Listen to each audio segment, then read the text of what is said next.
Hey guys, it's Rush, hope we're doing well, welcome back to the channel. This video today is a quick video. I just wanted to show you two combo situations, two conversion situations that I've not really covered in too much detail. First one is stand heavy kick crush counters. That changed with the recent patch. Say recent patch, it was quite some time ago now, but the juggle after stand heavy kick crush counter changed to allow V-Skill 2 users to get a dash up DP, but that also changed things to V-Skill 1 users. So I want to quickly cover that, show you some things with stand heavy kick crush counter, and also I want to show you a different route when doing medium punch DP into V-Trigger 1. There is a better route you can go for one bar spend afterwards, only marginal, but it does open up an additional route, gets you more damage for 2 bar spend. Again, it's quite niche in itself, but it's good to know these things because sometimes you can use these to close out rounds or games. So yeah, I'll show you in detail and I'll explain the situations throughout. Okie dokie, so the change to stand heavy kick crush counter actually made things a bit more tricky for V-Skill 1 users. Because of the additional float, you have to kind of delay your special follow-up, or you can use this cool frame kill. It's common knowledge. The frame kill is you do V skill and you do a crouch light kick immediately, and that sets up the timing for light kick Tatsu. There you go, and it will hit for 2 hits. That allows you to do heavy punch DP, EX DP, or heavy punch DP 2 hits into C8 as a follow up. See that?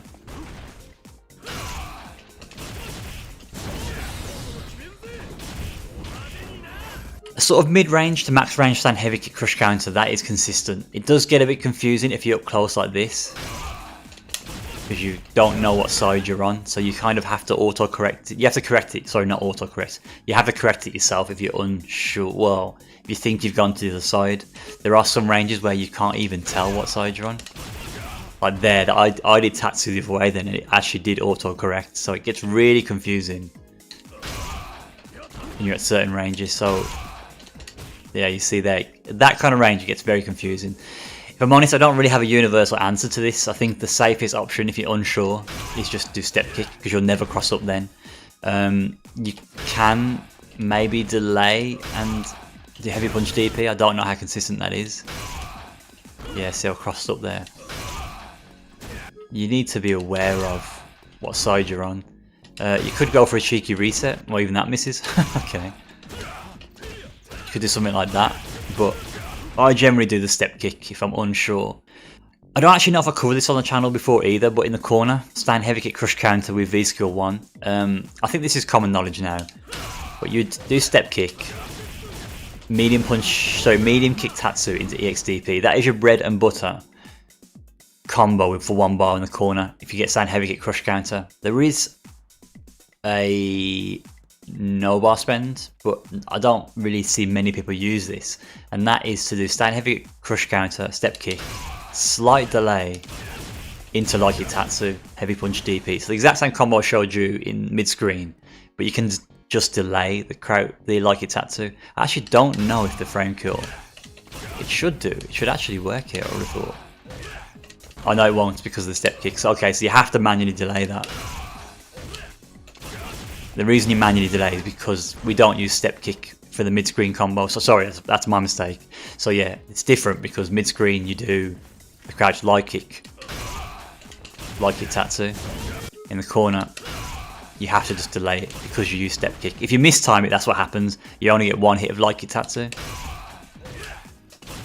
So you have to slightly delay it. The timing is a little tricky on that, but it's good to know that route, because if you don't want to spend a bar, you do get that option, which is nice in the corner. Lastly, with the stand heavy kick crush counter mid screen, you can do V-trigger conversions using the frame kill I showed you. If I'm honest, the only real route you'd want to go for here, in my opinion, is crush counter, V-trigger activation into 1 bar spend, and I'll show you that combo now. So that would look like this. The reason I say that combo is because I think when you don't spend bar, you don't get that much more damage. I mean, you're talking about a crush counter scenario and a V-trigger activation, so the scaling's quite high.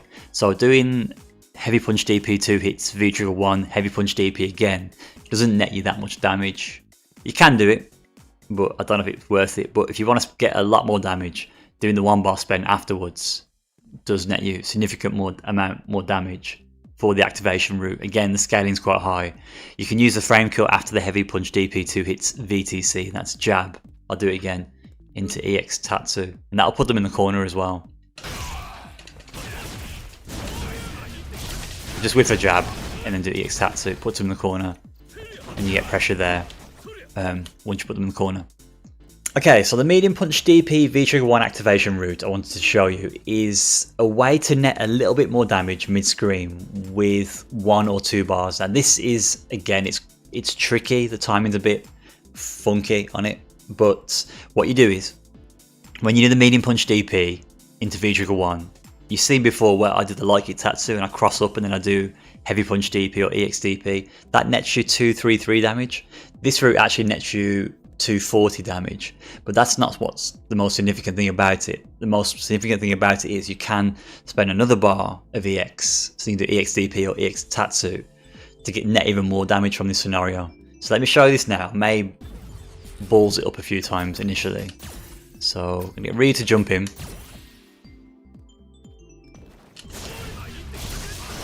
There we go. So what you do is you do a delayed EX fireball. It goes the opposite way to which way you originally start facing. So it'll be like face this way, but you do the EX fireball that way. And you can do a heavy punch DP or an EX DP or an EX Tatsu after the EX fireball. I'll show you again. You can see there 240 damage. So it actually is more damage. It's harder to do, I think, if I'm completely honest, but it is worth knowing you can do it. There you go. I mean, that's good because it puts them in the corner. You can do this. I don't know if I can set this up actually. I may have to go to the other side. Let's have a look. There we go. So there is that route as well, but that's very spacing specific. So that's if you can put them in the corner with the EX fireball into step kick. But I think the chances of landing that, you gotta be so aware of the spacing to get that. So maybe it's not the best, but it's possible. So essentially, you're just trying to lab out the EX fireball from the other side. If that lands, you get heavy punch DP for 240 damage. You get an EX DP or EX Tatsu for much more damage, nearly 300. And if the spacing is correct, well, nice, you can get a step kick in there for additional damage. I think it goes up from 276 to 288 into an EX DP, or you can even do step kick into heavy punch DP. So you can do medium punch DP, VTC, EX fireball, step kick into heavy punch DP if you put them in the corner. So that's it, guys. That's what I wanted to show you. So there's a new route that I've found for the medium punch DP VTC, and just like a recap, really, the standard heavy kick crush counter options you've got with V skill 1. So mid screen, corner, and if you want to go into V1 as well. So some small tips there. I'm really running out of things to sort of explain and show on the channel now because there isn't much to explore with Ken, I feel, at this stage in the game. But these are additional tips that I feel are worthwhile, so I wanted to share them. So thanks for watching, guys. Any questions, any queries, give me a shout, and I'll catch you in the next video. Take care.